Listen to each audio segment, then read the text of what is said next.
Everyone deserves to eat some cake over this festive season, and today I'll give you a very cheap alternative because also I did not have the time to make a cake, so I decided to buy. This is a cake that I bought CBD for about 150 shillings. Hizi zile cake tu za kawaida, the ones they sell at 25 bob a piece or 150 ikiwa mzima. You can buy this and I'll show you exactly what you need to do once you buy such a cake. So this is such a pretty dry cake. I've never bought it, I've never tasted it, so I do not know how it tastes or how it feels in the inside. I've just been eyeing on them, and so today I thought, why not buy? So as I can feel, it's quite a dry piece of cake. You can see it's very dry, so I've decided to make some syrup. This is some sugar and some water and also some vanilla essence, and this is what you have. I have my chocolate strip that I'm going to use towards the end, and I also have some color. I also have some whipped cream that tastes exactly like ice cream, so I'm going to be dyeing this with a purple food color. You can also use it as it is, but I just wanted the purple vibe. And without further ado, let's get started.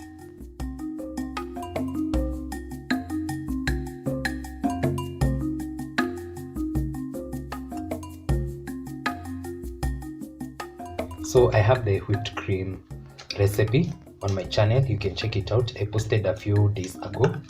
I'm going to add some of the purple food color, and I'll add in some of this.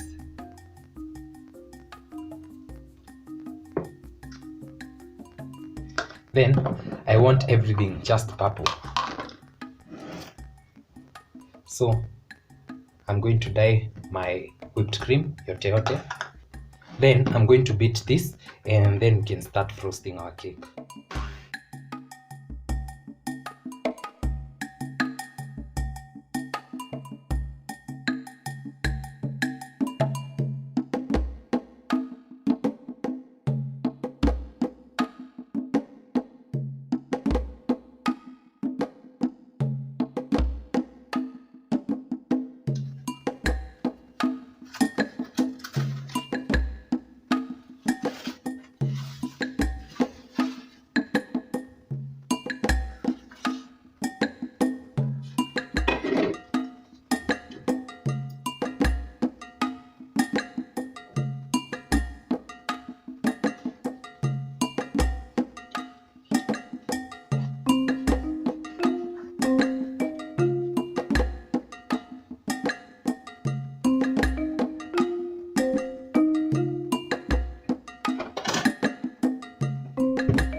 So as you've seen, it was that simple. And just to mention, I do not advocate watering your cakes. So if at all you want a moist cake, just make a moist cake, not making a dry cake then watering it with flour. But I had to do what I had to do, so let's dig in.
So as you've seen, it was that simple refurbishing a cake, and I hope you're going to enjoy this. I also hope you're going to try out this, because everyone deserves a cake. Will I do this again? Absolutely not. I do not love dry cakes, and this is just a dry cake. No matter what you do unto it, it will still remain dry, and I don't really like that. I like my cakes moist, and you can check out my cakes recipe. I have an entire playlist, you can check them out. And that's pretty much it for today's episode. Don't forget to like, comment, share, and subscribe if you haven't. I'll see you in my next one. Bye.